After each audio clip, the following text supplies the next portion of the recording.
இயற்பியல் எனும் ஜோதிடம் ரிஷப லக்கணம் ராகு 5 முதல் 8 வீடுகள் பலன்கள்.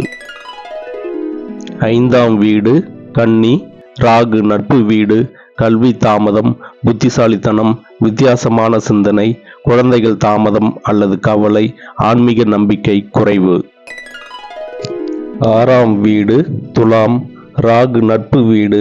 எதிரிகளை கடக்கும் வல்லமை, தந்திரம், தொழிலில் வெற்றி, நல்ல உடல் ஆரோக்கியம், கடனில்லா அமைப்பு. 7ஆம் வீடு விருச்சகம். ராகு பகை வீடு. திருமண வாழ்க்கையில் குழப்பம், வேறுபட்ட துணைவர், மாறுபட்ட கலாச்சாரம், கூட்டு தொழிலில் பாதிப்பு, உடல் மனம் சமநிலை இல்லாமை. 8ஆம் வீடு தனுசு. ராகு சம வீடு. உடல் சோர்வு, மன அழுத்தம், திடீர் மாற்றங்கள், பாரம்பரிய சொத்து பாதிப்பு, அதிக ஆன்மீக எண்ணங்கள்.